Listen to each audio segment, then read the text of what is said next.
तो कैसे हैं आप सब। उम्मीद करते हैं बहुत अच्छा होइएगा। और आपका एक बार फिर से स्वागत है आपका अपना यूट्यूब चैनल एग्जाम सर्किल पर। और जैसे हम लोग पिछला वीडियो में हम लोग संविधान सभा को पढ़े हुए थे और इसमें बहुत सारे जो है हम लोग टॉपिकों को कवर कर चुके थे। इस क्रम में जो है हम लोग अब आगे आज जो पढ़ने वाले हैं उद्देश्य प्रस्ताव के मुख्य बिंदुओं को। और आप लोगों को तो मालूम है उद्देश्य प्रस्ताव के बारे में।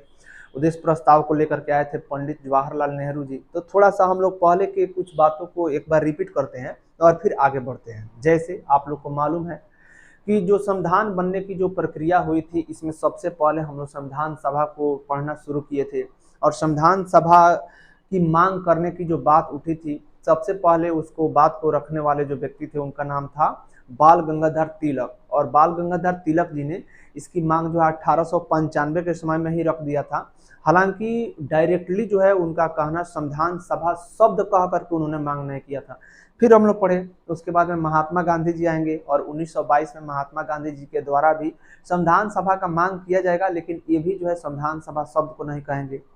22 के बाद में 6 साल जोड़ना है हम लोग को। फिर 28 के बाद में 6 साल, 22 और 6 28 हो जाएगा, 28 और 6 34 हो जाएगा।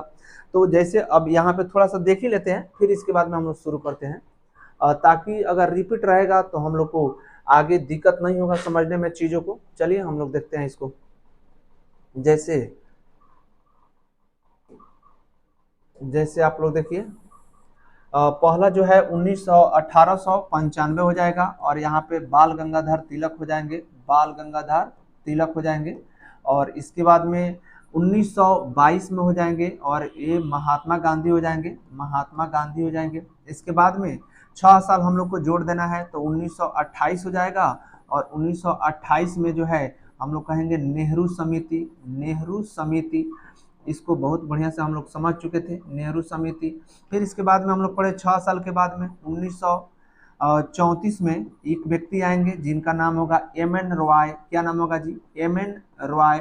और एम.एन. रॉय जी सबसे पहले जो है इसका चर्चा करते हैं। संविधान सभा शब्द का चर्चा करने वाले व्यक्ति का नाम जो है तो क्या है? एम.एन. रॉय है। और इन्होंने कब इसका चर्चा किया तो हम लोग कहेंगे 1934 के समय में। पूरा नाम की बात करें तो मानवेंद्र नाथ रॉय इनका नाम हो जाएगा।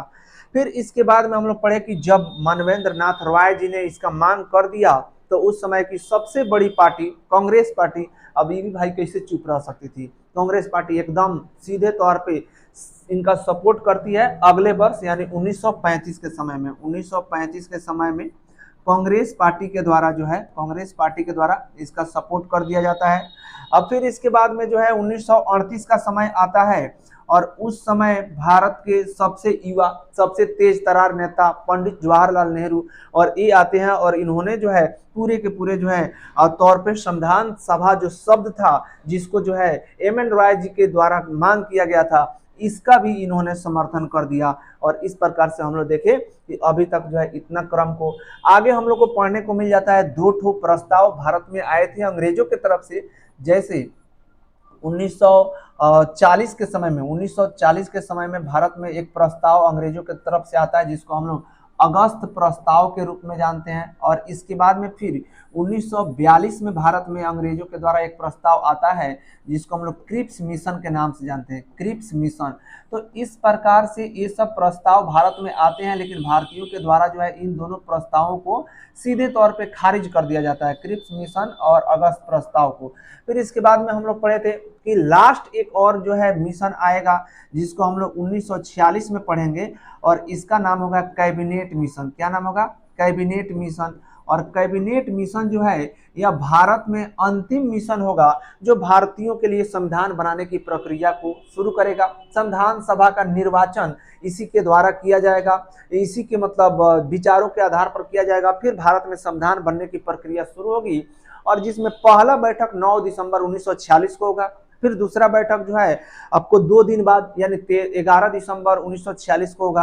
अब फिर तीसरा बैठक जो है 2 दिन के बाद में यानी 13 दिसंबर 1946 को। तो लगातार 3 बैठक को 2-2 दिन के अल्टरनेट पे हम लोग अंतराल पे हम लोग उसको देख सकते हैं। जैसे 9 दिसंबर, 11 दिसंबर, 13 दिसंबर, 9 को फर्स्ट, 11 को सेकेंड और 13 को थर्ड। अब तीनों में हम लोग बात भी किए थे कि फर्स्ट जो बैठक था 9 दिसंबर को, उसमें अस्थायी अध्यक्ष के रूप में डॉक्टर सचिदानंद सिन्हा जी को चुन लिया गया था। और इसके उसके बाद में 11 दिसंबर का जो बैठक हुआ उसमें हम लोग डॉक्टर राजेंद्र प्रसाद जी को जो है परमानेंट अध्यक्ष के रूप में हम लोग चुन लिए थे और ये बाद में भारत के राष्ट्रपति भी बनेंगे। फिर हम लोग 13 दिसंबर को पढ़े थे कि इसी समय में उद्देश्य प्रस्ताव जो है पंडित जवाहरलाल नेहरू जी के द्वारा पेश किया जाता है कि आखिर अब बैठक तो हो रहा है लेकिन संविधान जो बनेगा इसका उद्देश्य क्या होगा, किस बेस पर बनेगा, तो इसको लेकर के आते हैं कौन, पंडित जवाहरलाल नेहरू जी। और फिर हम लोग उसी क्रम में आगे आज जो पढ़ने वाले हैं कि उद्देश्य प्रस्ताव में कौन कौन से बिंदु थे और इनको आज हम लोग को बेहतर ढंग से पूरे के पूरे टॉपिक को समझना है।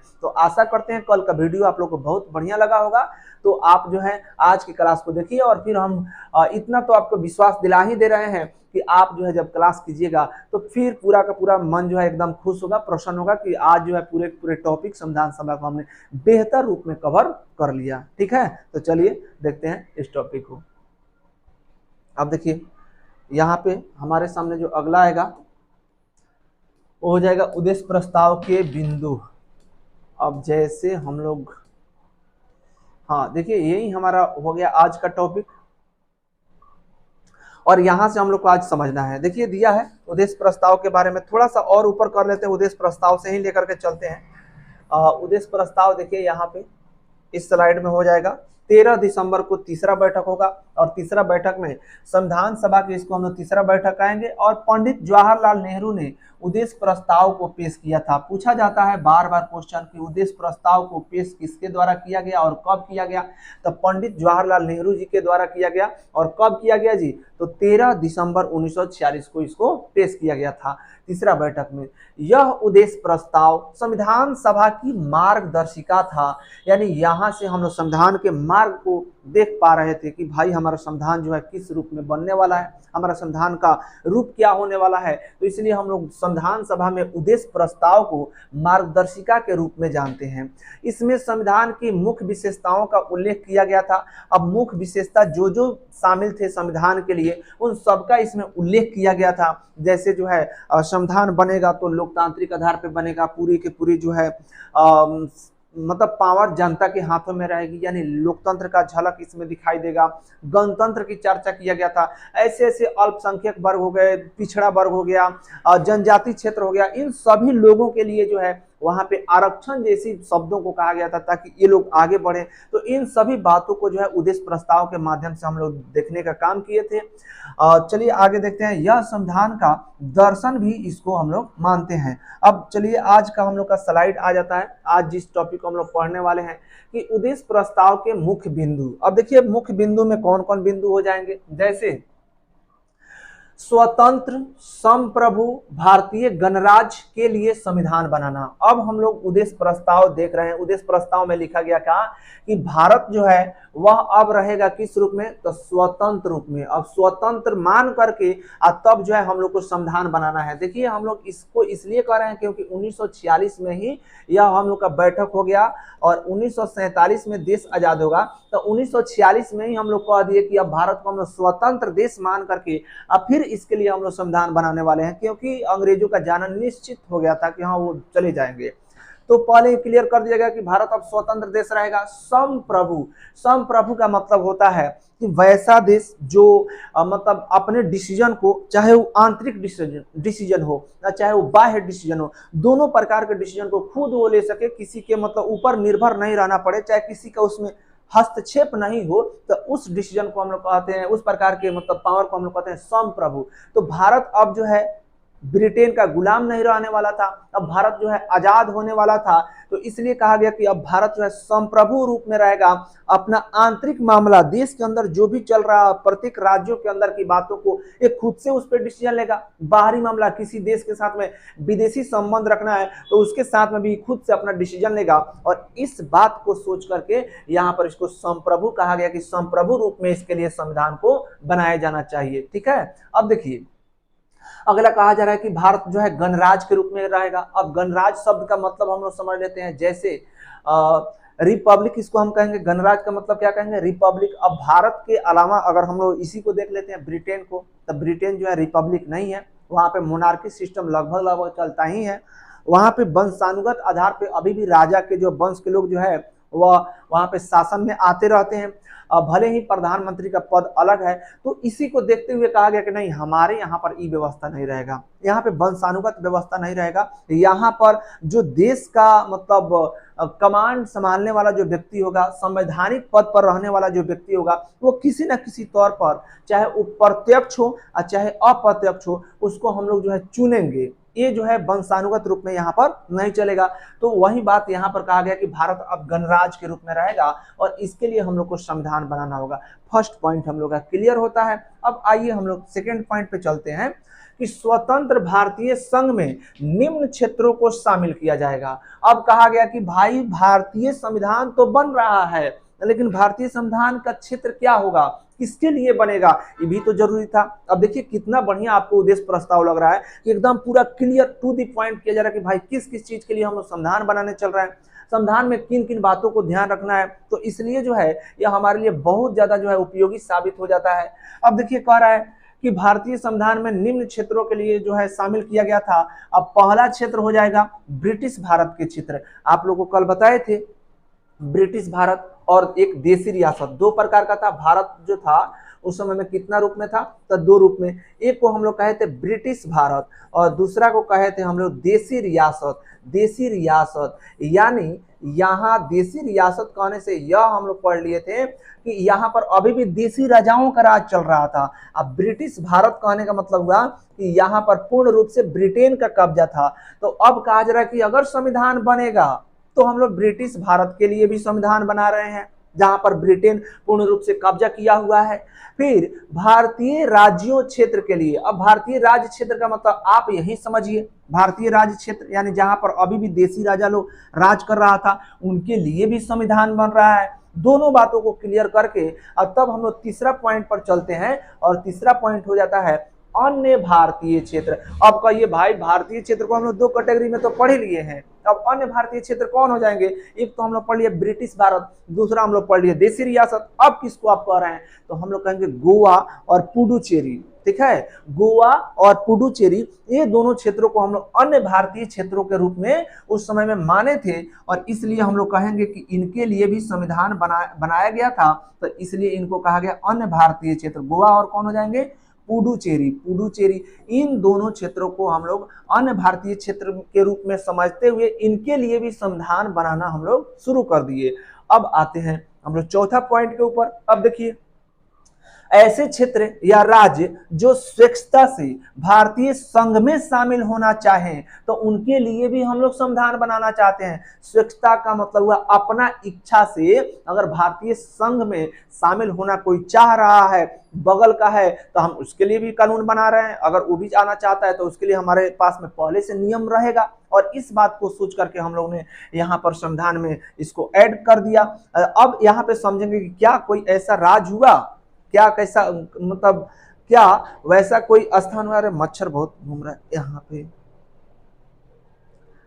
क्या वैसा कोई राज है जो बाद में अपना स्वेच्छा से आकर के भारतीय संघ में शामिल हुआ? तो हम लोग कहेंगे बिल्कुल है भाई। सिक्किम को आप लोग कैसे भूल सकते हैं? सिक्किम जो है पहले हमारा नहीं हुआ करता था, लेकिन बाद में जो है यह इच्छा से, अपनी इच्छा से आकर के हमारे साथ में यह शामिल हो गया। तो सिक्किम को हम लोग यहाँ पर समझ लेते हैं कि ये जो था अपने इच्छा से भारत में शामिल होने वाला एक राज्य के रूप में इसको हम लोग जानते हैं। यहाँ तक क्लियर हुआ। अब चलिए हम लोग आगे बढ़ते हैं। देखिए यहाँ पे दो पॉइंट ये हो गया। थर्ड पॉइंट यहाँ पे दिया है कि भारतीय संघ में राज्यों को स्वायत्ता दी जाए तथा अवशिष्ट शक्तियां राज्यों के पास होंगी। अब इसको थोड़ा सा समझ लीजिए। अब कह रहा है कि जो भारतीय राज्य होंगे इनके लिए कह रहा है कि भारतीय संघ में, संघ का मतलब केंद्र, हमेशा ध्यान में रखिएगा, जहां भी संघ होगा तो वहां पर आप लोगों को केंद्र समझना है। भारतीय संघ में माने भारतीय केंद्र में राज्यों को, इनको राज्यों को स्वायत्ता दी जाए, स्वायत्ता दी जाए तथा अवशिष्ट शक्तियां राज्यों के पास होंगी। इस बात को कहा गया उद्देश्य प्रस्ताव में। अब देखिए स्वायत्ता का मतलब समझिए, एक होता है स्वतंत्रता। स्वतंत्रता का मतलब आजादी। तो कहा गया कि जो भारतीय राज्य हैं उनको आजादी दीजिए, कि वो जो है मतलब अगर हम लोग स्वतंत्रता के संदर्भ में अगर समझ रहे हैं तब हम लोग कहेंगे कि भारतीय राज्यों को आजादी दीजिए कि वो जो है अपना से खुद से डिसीजन ले लें, जो मन करे वो अपना से कर लें। लेकिन कहा गया ना ना, भारतीय राज्य को हम लोग आजादी नहीं देंगे, नहीं तो कुछ जो है अभी भी सीमा विवाद के रूप में फंसे हुए हैं। अगर उनको हम लोग दे देते हैं तो वो जो है खुद डिसीजन लेंगे और फिर चले जाएंगे दूसरे देश के साथ में। जैसे पाकिस्तान का उलझन तो आप लोग समझ ही रहे हैं। तो हम लोग कहे कि नहीं भाई, हम लोग स्वतंत्रता नहीं देंगे, हम लोग जो है यहाँ पे ना उनको स्वायत्ता देंगे कि कुछ आंतरिक मामलों में वो डिसीजन लेंगे, लेकिन बाहरी डिसीजन को जब भी लेगा वो कौन लेगा? संघ सरकार लेगा। वो चाहेंगे कि हम जो है बाहरी मामले में भी डिसीजन ले लें और भारत से निकल करके दूसरे में चल जाए, तो फिर ठीक नहीं ना होगा ना। तो इसलिए जो है कहा गया कि भारतीय राज्यों को स्वायत्ता जो है वह दी जाए, स्वायत्ता दी जाए। स्वतंत्रता की यहाँ पर बात नहीं हुआ, स्वतंत्रता हम लोग कहेंगे स्वतंत्रता की बात नहीं कहा गया, स्वायत्ता की बात कहा गया। अब देखिए, तथा अवशिष्ट शक्तियां राज्यों के पास में होंगी। आप लोग तो समझ रहे हैं अवशिष्ट शक्तियां के बारे में, लेकिन फिर भी बता देते हैं। अवशिष्ट शक्तियां जैसे देश में जितने भी मतलब अलग अलग, जैसे मान लीजिए कि सेना हो गया, बैंक हो गया, पुलिस हो गया, ये जितना भी मतलब संगठन हो गया, समूह हो गया, कार्य हो गया, इन सभी कार्यों को बांट दिया गया राज्य को और केंद्र के बीच में। कहा गया कि भाई राज्य का शक्ति क्या होगा, राज्यों का शक्ति क्या होगा, राज्य किस पर अपना नियम बनाएंगे, केंद्र सरकार किस पर अपना नियम बनाएगी, और फिर जो है दोनों मिल करके किस पर बनाएंगे, स्टेट और मतलब हम लोग कहेंगे सेंट्रल, दोनों किस पर बनाएंगे। इस प्रकार से 3 भागों में बांटा गया, राज्य की शक्तियां, केंद्र की शक्तियां और समवर्ती शक्तियां। जैसे यहाँ पर अगर हम बात करें तो पुलिस कहेंगे, पुलिस बिहार पुलिस जैसे हो गया बिहार का असम पुलिस हो गया, दिल्ली का दिल्ली पुलिस। तो पुलिस के ऊपर नियम कौन बनाएगा? तो राज्य सरकार बनाएगा। लेकिन अगर हम लोग कहें वहीं आर्मी कहेंगे तो आर्मी के ऊपर नियम कौन बनाएगा? तो हम लोग कहेंगे कि यहाँ पर केंद्र सरकार बनाएंगे। वैसे ही कुछ और शक्तियां थी जैसे विवाह, गोद लेना, इनके ऊपर नियम जो है समवर्ती सूची यानी दोनों बनाएंगे, ठीक है। लेकिन अवशिष्ट शक्तियां का मतलब हुआ कि वैसी शक्तियां जो भविष्य में बनने वाली हैं, जो अभी वर्तमान में नहीं दिख रही हैं। जैसे मान लीजिए कि रोबोट अभी के समय में आया, तो पहले तो डिवाइड नहीं किया गया कि भाई इधर रहेगा कि इधर रहेगा कि इसमें रहेगा। लेकिन मान लीजिए कि अगर रोबोट आज आया है तो उसके ऊपर नियम कौन बनाएगा? चाहे साइबर क्राइम हो रहा है तो साइबर क्राइम के ऊपर नियम कौन बनाएगा? ये तो यहाँ पे पहले डिफाइन मान लीजिए कि अगर नहीं हुआ तो फिर कौन इस पे ये कहेगा हम बनाएंगे, ये कहेगा हम बनाएंगे ना। तो कहा गया कि नहीं, उस समय में कहा गया कि नहीं, अवशिष्ट शक्तियां किनके पास में रहेंगी? तो अवशिष्ट शक्तियों को कहा गया कि ये रहेंगी राज्यों के पास में। लेकिन आप ध्यान से सुन लीजिए कि शुरू में तो कहा गया कि भाई ये अवशिष्ट शक्तियां किनके पास में रहेंगी, तो कह दिया गया कि भाई ये रहेंगी राज्य के पास में। लेकिन अवशिष्ट शक्तियां राज्यों के पास में वर्तमान में नहीं है। उद्देश्य प्रस्ताव में भले कहा गया कि जो नए नए मतलब आविष्कार होंगे, नए नए मतलब समस्याएं आएंगी, उनके ऊपर डिसीजन कौन लेगा? राज्य लेगा। लेकिन आज के समय में उन सभी के ऊपर कमांड किसका है जी? तो हम लोग कहेंगे सेंट्रल गवर्नमेंट का है। किनका है? सेंट्रल गवर्नमेंट का है। तो इस प्रकार से हम लोग समझ गए अवशिष्ट शक्तियां, और अवशिष्ट शक्तियों के ऊपर नियम कौन बनाएगा? तो सेंट्रल गवर्नमेंट बनाएगा। ठीक है, अब चलते हैं अगले पॉइंट पे। देखिए, जैसे यहां पर दिया है संप्रभुता व समस्त शासन की समस्त शक्तियां जनता में निहित होगी, अर्थात लोकतंत्र का चर्चा किया गया। अब कहा जा रहा है कि जितना भी हम लोग के पास में संप्रभुता व समस्त शासन, जितना भी हमारे पास शक्तियां होंगी, उस सब किसमें शक्ति निहित होगा? सब शक्तियों का मतलब माना जाएगा पावर किसके पास होगा? तो वह जनता के पास होगा, जनता में निहित होगा। यानी संविधान सभा के उद्देश्य प्रस्ताव में क्लियर कर दिया गया कि यहाँ पर जनता ही मालिक होगी। यानी लगभग लोकतंत्र का यहाँ पर हम लोग बात पूरा खुलेआम कर दिए कि भाई आने वाला जितना भी हम लोग मतलब नियम सिद्धांत को बनाएंगे, तो सबका जो है पावर किसके हाथ में रहेगी? तो जनता जैसे चाहेगी वैसे जो है देश को चलाएगी। तो यहाँ पर लोकतंत्र का एक झलक हम लोग को मिल जाता है। अब आगे हम लोग देखिए पढ़ेंगे कि अल्पसंख्यकों यानी जिनकी संख्या कम है, जनजातीय क्षेत्र, पिछड़े क्षेत्र, सामाजिक रूप से वंचित क्षेत्र, पिछड़े वर्गों के हितों तथा संरक्षण के लिए विशेष प्रावधान किया जाना चाहिए। माने उनको जो है कुछ ना कुछ अलग से लाभ दिया जाना चाहिए, ताकि ये जो लोग हैं जो बहुत ज्यादा देश में कमजोर हैं, पिछड़े हैं, गरीबी स्थिति में है, तो इनको जो है सुरक्षा मिले, ये जो है आगे बढ़े, ये मदद उनको मिल पाए और वे जो है देश के मतलब विकास में अपनी भूमिका को निभा पाए। तो इस बात को भी उद्देश्य प्रस्ताव में जिक्र कर दिया गया। समझ में आया? अब चलते हैं आगे। अब देखिए, नागरिकों को सामाजिक, आर्थिक, राजनीतिक, न्याय, प्रतिष्ठा, अवसर तथा विधि के समक्ष समता, विचार, अभिव्यक्ति, विश्वास, धर्म, उपासना, संघ, व्यवसाय व कार्य की स्वतंत्रता होनी चाहिए। अब देखिए कह रहा है कि नागरिकों को जो कितना, मतलब अगर न्याय की बात करें तो न्याय कितना मिलेगा, तो सामाजिक लेवल पर न्याय मिलना चाहिए, आर्थिक लेवल पर न्याय मिलना चाहिए, राजनीतिक लेवल पर न्याय मिलना चाहिए, और साथ साथ में इनको अगर हम लोग कहें कि स्वतंत्रता किस किस बात का होगा, तो इनका प्रतिष्ठा का स्वतंत्रता, अवसर एवं विधि के समक्ष जो है, विधि के समक्ष माने कानून के समक्ष, समता का विचार, अभिव्यक्ति, विश्वास, धर्म, उपासना माने पूजा पाठ, संघ, व्यवसाय, कार्य की स्वतंत्रता उनको होनी चाहिए। इन सभी बातों को कहा गया।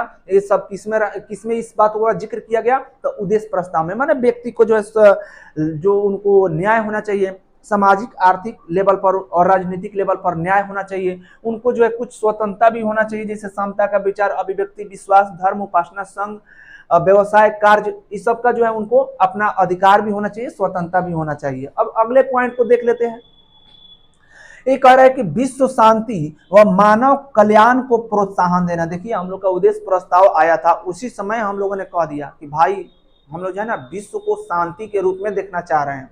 हमारा विचार ही रहेगा कि विश्व में कल्याण हो। जैसे हम लोग भी अब पूजा पाठ में देखते हैं कि उसमें जो है कहा जाता है विश्व का कल्याण हो, प्राणियों में सद्भावना हो, विश्व का कल्याण हो। तो वो बात यहाँ पे हम लोग को संविधान में देखने को मिल रहा है। हम लोग का पहले से ही विचार रहा कि भाई दुनिया में शांति रहे, दुनिया बहुत बढ़िया तरीका से चले और सब लोग के बीच में सद्भावना हो। तो ये यहाँ पर जिक्र किया गया कि विश्व शांति व मानव कल्याण को हम लोग प्रोत्साहन देंगे, माने आगे बढ़ाएंगे कि विश्व में शांति रहे, मानव का कल्याण हो। अब आगे देखते हैं, स्वतंत्र भारत में जल, थल व नभ में पूर्ण स्वतंत्रता हो। अब स्वतंत्र भारत को जो है चाहे जल के मतलब एरिया में हो, चाहे थल पर हो, चाहे नभ में हो, उसको पूर्ण रूप से स्वतंत्रता हो, जो भी मन करे वो वहां पे वो कर सकता है। तो इन बातों का जिक्र यहाँ पर किया गया।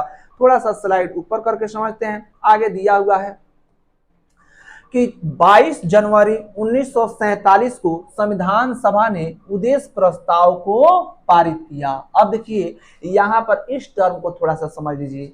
अभी देखिए, आप लोग थोड़ा देर पहले पढ़े हैं कि 13 दिसंबर 1946 को उद्देश्य प्रस्ताव आया था, लेकिन पारित कब हो रहा है जी, तो देख लीजिए वहां पर 22 जनवरी को और 1947 के समय में। अब उद्देश्य प्रस्ताव में इतना दिन का समय भाई क्यों लग गया? 13, 7, 20 और 10, 30, 17 दिन उधर का हुआ और फिर इधर का 22 दिन जोड़ लीजिए, तो लगभग हम कहेंगे 40 दिन के आसपास जो है इसमें लगभग मान लीजिए 40 दिन का समय इसमें लग गया उद्देश्य प्रस्ताव को पारित होने में। तो भाई 40 दिन का समय क्यों लग गया, इसके पीछे का रीजन बताइए।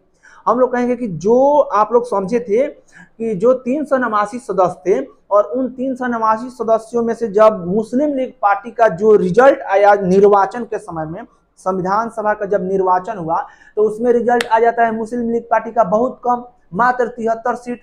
अब उस 73 सीट को देख करके एकदम जो है वह वहां से मतलब समझिए कि झनक के भाग गया। कहा कि भाई इसमें तो पूरा कांग्रेस पार्टी जो है अपना नियम बनाएगी, जैसे मन करेगा वैसे बनाएगी, क्योंकि बहुमत है उसके पास में। और कांग्रेस पार्टी जो है 208 सीट को जीती हुई थी, तो वो वहां पे मुस्लिम लीग पार्टी वहां से भाग गई, संविधान सभा का ही बहिष्कार कर दिया ना। तो अब हम लोग जब संविधान बनाना शुरू किए थे तो 13 दिसंबर को तो आ गया था उद्देश्य प्रस्ताव, लेकिन कुछ नेताओं का मानना था कि थोड़ा सा वेट किया जाए, मुस्लिम लीग पार्टी कहीं गुस्सा होकर के भागी है जिसके कारण कुछ सदस्य इसमें नहीं आ रहे हैं, हम लोग वेट करते हैं, अगर वे आ जाते हैं तब उनसे भी राय ले लिया जाएगा उद्देश्य प्रस्ताव के ऊपर, फिर उद्देश्य प्रस्ताव को हम लोग पारित किया जाएगा। इसलिए ये लोग रुके हुए थे, मुस्लिम लीग पार्टी और कुछ जो नेता नहीं आ रहे थे बैठक में उनके लिए। लेकिन जब बाद में देखा गया कि नहीं, चांस नहीं बन रहा है ना, वो लोग पाकिस्तान लेकर के ही रहेगा, आने का कोई चांस नहीं बन रहा है, तब कहा गया छोड़िए वो लोग को, आपस में हम लोग जितना लोग हैं हम ही लोग जो है पूरे के पूरे संविधान मतलब सभा के लिए अपना काम को करें और फिर बाद में अंततः जो है 22 जनवरी को 1947 में लगभग 40 दिन का समय लगा और उद्देश्य प्रस्ताव को यहाँ पर पारित कर दिया गया, पास कर दिया गया। ठीक है, उद्देश्य प्रस्ताव को लेकर के आने वाले व्यक्ति का नाम पूछा जाएगा तो क्या हो जाएगा, पंडित जवाहरलाल नेहरू। कब आया था, तो 13 दिसंबर 1946 को। ये 13 दिसंबर कौन बैठक था, तो थर्ड बैठक था। तो इस आधार पे हम लोग इतना चीजों को समझ लिए। अब चलिए हम लोग आगे समझते हैं। यहाँ पर देखिए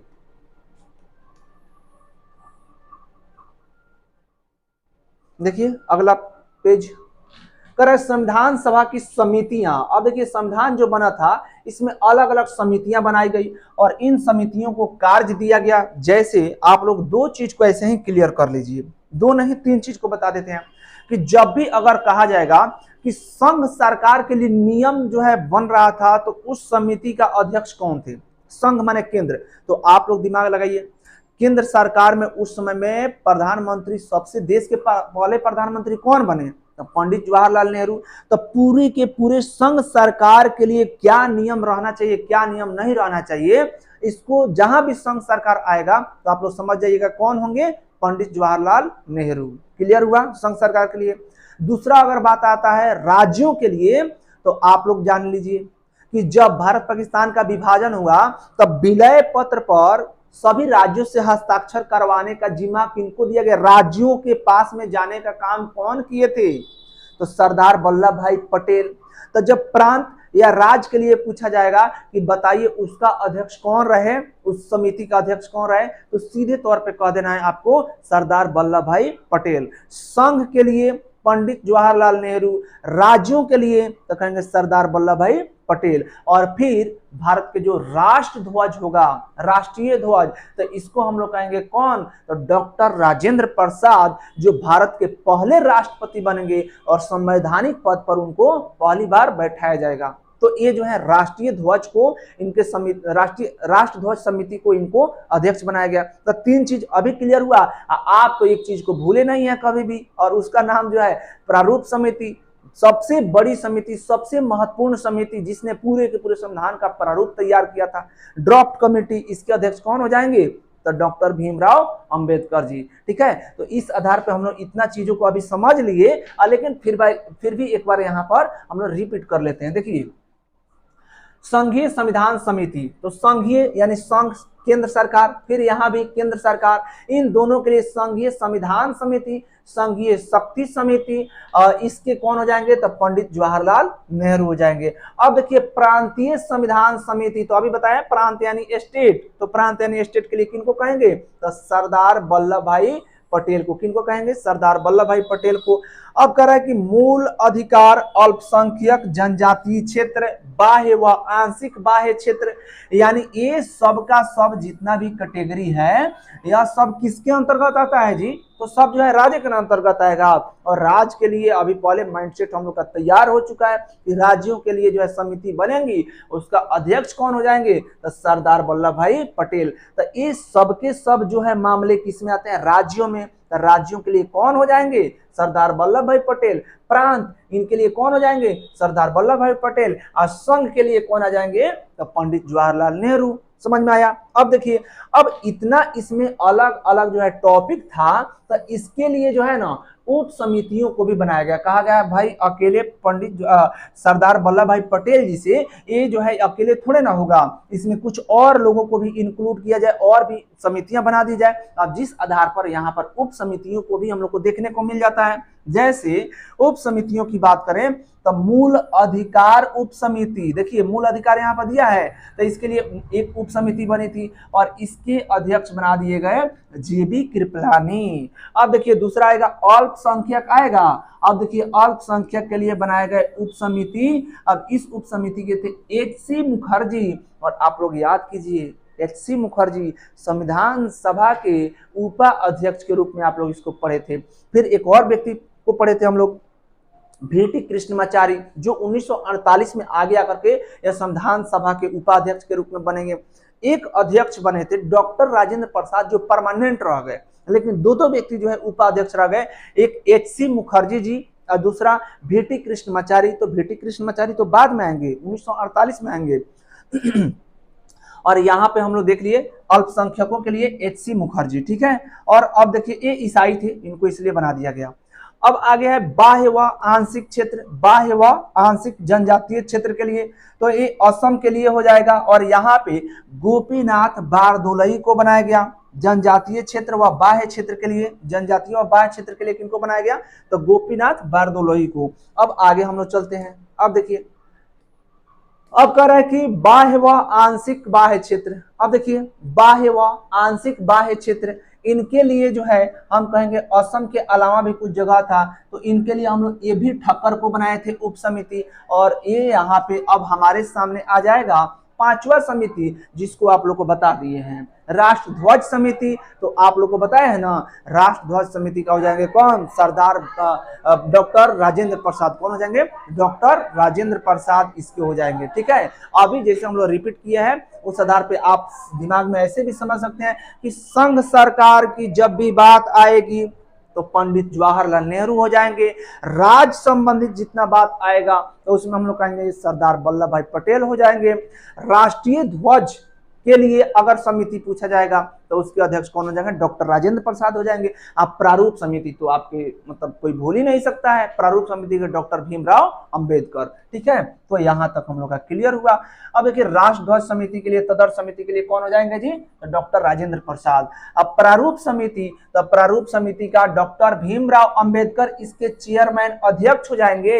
लेकिन इसमें और भी लोगों का बहुत बड़ा योगदान रहा, इसलिए जो है हम लोग इनका भी नाम यहाँ पर देखेंगे। जैसे डॉक्टर भीमराव अंबेडकर जी यहाँ पे अध्यक्ष, गोपाल स्वामी अयंगर इसमें यह भी सदस्य के रूप में रहे, कृष्ण स्वामी अय्यर ये भी रहे, मोहम्मद शाहदुल्ला, के.एम. मुंशी, एन माधवराव, और इनके पहले जो है बी.एल. मित्र थे, लेकिन बी.एल. मित्र जी का मृत्यु हुआ तब जो है इनके जगह पे एन माधवराय आए। फिर टी.टी. कृष्णमाचारी, देखिए वी.टी. कृष्णमाचारी वो अलग हैं।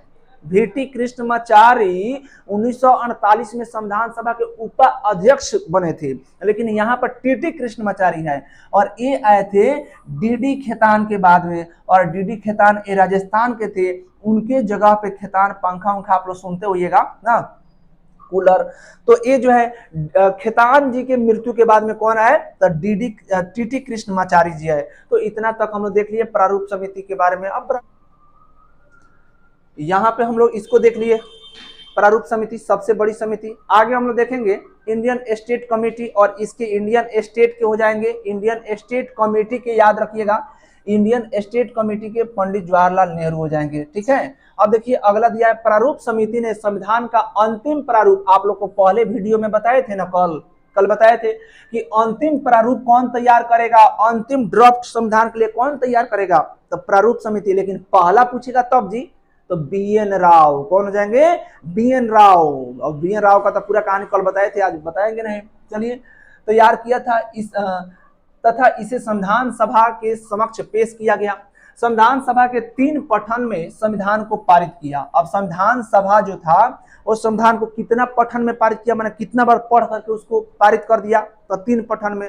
अब देखिए जैसे आज भी अगर हम लोग बात करें ना, तो हमारे देश में कोई भी मतलब कानून बनता है, नियम बनता है, तो उसको हम लोग 3 पठन में ही उसको हम लोग पारित करते हैं। अब 3 पठन क्या होता है, जैसे फर्स्ट पठन जो होता है पहली बार में, जैसे कोई मान लीजिए कि संसद भवन है और यहाँ पर सब नेता लोग बैठे हुए हैं, और फिर अगर नियम बनाना है तो कोई एक मंत्री खड़ा हो जाता है, और उस दिन जो है वह एक छोटा सा प्रारूप तैयार करके लाता है जिसके ऊपर नियम बनाना है उसके लिए, और शॉर्ट में उसको पढ़ करके संसद भवन के सामने रखता है। फिर लोग कहते हैं अच्छा ठीक है, चलिए इसके लिए एगो डेट फिक्स कर देते हैं, चलिए आप विस्तार से उस डेट को बताइएगा। तो फर्स्ट पठन जो होता है उसमें केवल वो उसके रूप को बताता है।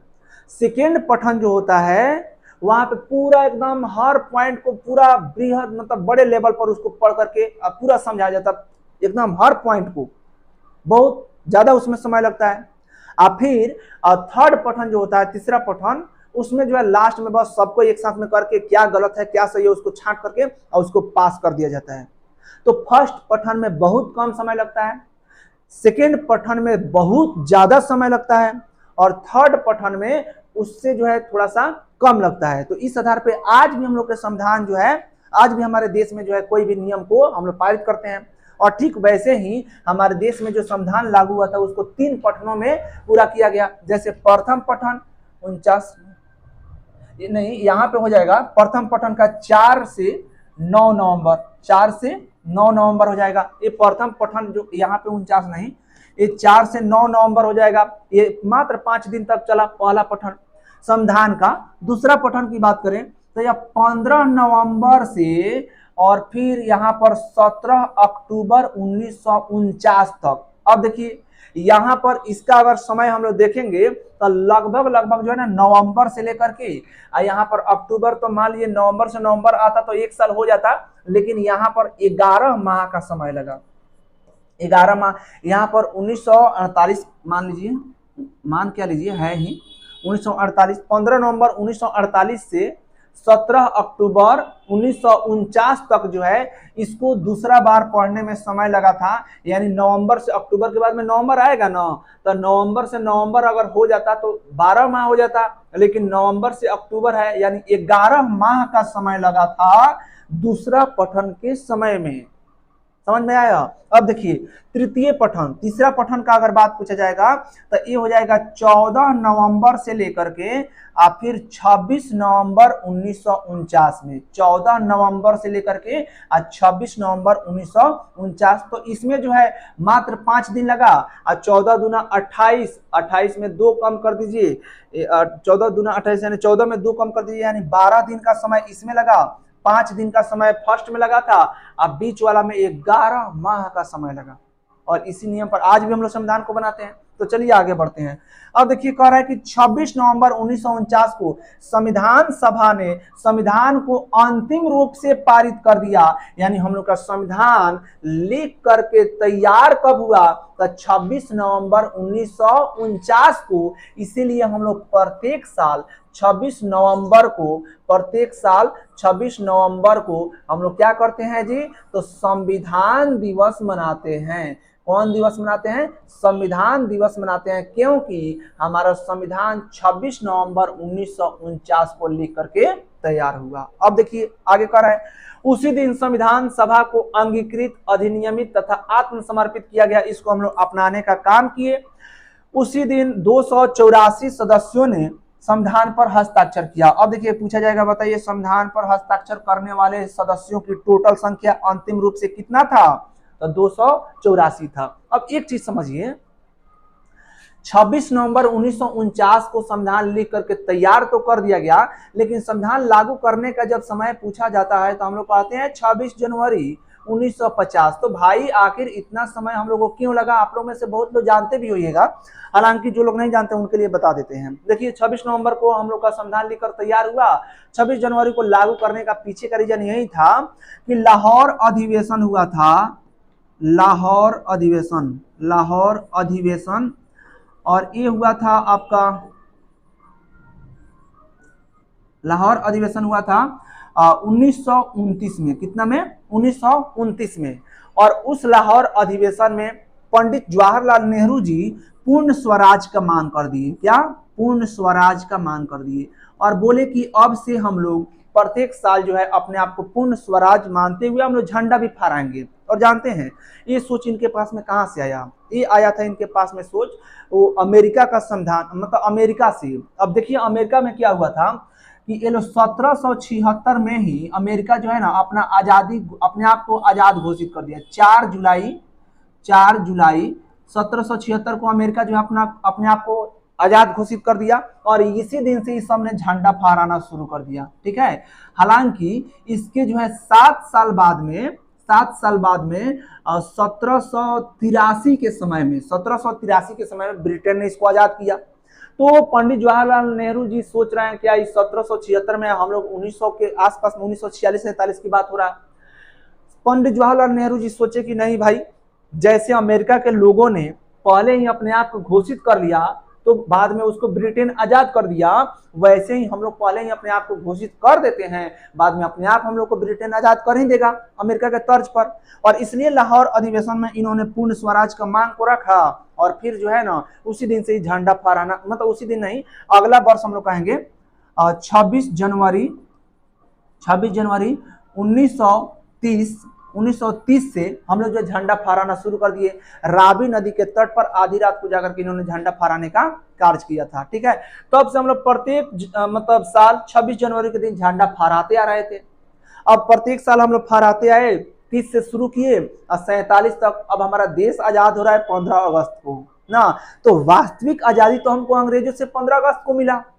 अब देखिए, अब 26 जनवरी कह रहा है कि भाई तुम तो हमारे साथ में धोखा कर दिया ना, इतना दिन से हमको मानते आ रहा था, अब कह रहा है 15 अगस्त को हम झंडा फहराएंगे, उसको मार रहा है। भारत बहुत ज्यादा इसको मतलब खराब लगा 26 जनवरी को। फिर भारत के लोगों ने कहा कि नहीं रे पगली, मतलब तुम हमारा पहली प्यार है और तुमको हम कैसे भुला सकते हैं ना। और चलो कोई बात नहीं, 15 अगस्त जो है ना, इसको हम वास्तविक रूप में तो आज़ाद हुए तो वास्तविक मानेंगे, लेकिन तुमको नहीं भूलेंगे। तुम्हारे याद में हम फिर से एक बार झंडा फहराने का काम करेंगे। और तब जो है लोगों ने वेट किया 26 जनवरी डेट के लिए। भले ही हम लोग का जो है 26 नवंबर का संविधान जो है लिख करके तैयार हुआ, लेकिन लोगों ने 26 जनवरी को ही हम लोग इसको लागू किए। और तब से प्रत्येक साल हम लोग 26 जनवरी को झंडा फहराते हैं। किस रूप में? गणतंत्र दिवस के रूप में। 15 अगस्त को स्वतंत्र दिवस के रूप में। तो आशा करते हैं आप लोगों को मजा आया होगा, समझ में आया होगा ना। चलिए थोड़ा सा आगे देख लेते हैं और क्या है। बहुत जबरदस्त पॉइंट आ गया हम लोग के सामने, एकदम जो है मजा आएगा इसको समझने में। देखिए कह रहा है कि 15 अनुच्छेद को 26 नवंबर को ही लागू कर दिया गया, यानी 26 नवंबर 1949 मतलब जिस दिन हम लोग का संविधान लिख करके तैयार हुआ, उसी दिन जो है 15 अनुच्छेद को हम लोग लागू कर दिए। अब देखिए, अब तो देश में हमारे जो है ना 26 नवंबर 1949 को 15 अनुच्छेद को लागू करना पड़ गया। क्यों करना पड़ गया? क्योंकि देश में चुनाव जो होगा वो बाद में होगा। फिर लोगों ने कहा कि ना ऐसे तो नहीं ना चलेगा, देश में राष्ट्रपति का चुनाव हम लोग को करना चाहिए, राष्ट्रपति कम से कम बन जाए देश को संभालने के लिए। तो राष्ट्रपति का चुनाव हम लोग को जल्दीबाजी में करना था, इसलिए हम लोगों ने कहा कि राष्ट्रपति का निर्वाचन का नियम जो भी है उसको शपथ पत्र उनको दिलाने का, इस सब प्रक्रिया को जो है ना हम लोग पहले पास कर देंगे, अगर लागू कर देंगे तब ठीक रहेगा। और इसलिए इनके साथ साथ 15 जो अनुच्छेदों को लागू किया गया। अब आप इस पर ऐसे मत समझिए, आप समझिए यहाँ पर, ठीक है। जैसे देखिए नहीं होता है तो सेकेंड पेज पे बताते हैं, चाहे यहाँ पे हो जाएगा। देखिए जो 15 अनुच्छेद रहे उनको कैसे याद करेंगे, तो हम लोग शुरू करेंगे यहाँ 5 नंबर अनुच्छेद से, 5, 6, 7, 8, 9, ठीक है। और जब 10 कहने की बारी आएगी तो यहाँ पर हम लोग कहेंगे 60। 10 कहने की जगह पे क्या कहेंगे? 60।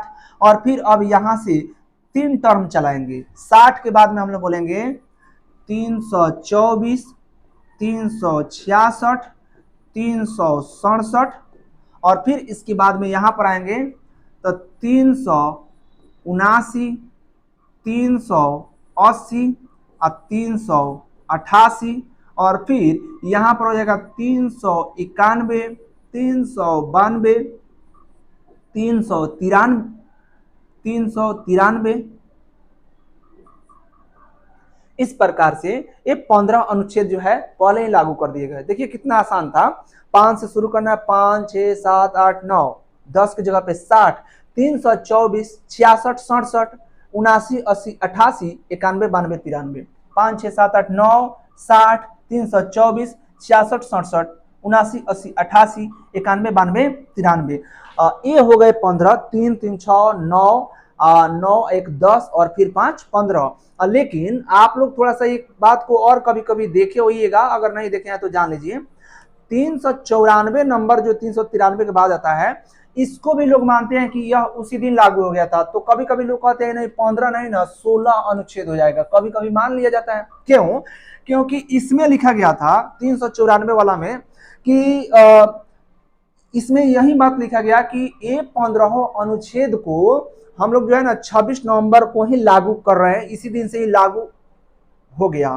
केवल इस बात को इसमें लिख दिया गया था कि 394 अनुच्छेद में कि इसी दिन से 15 अनुच्छेदों को हम लोग लागू कर दिए।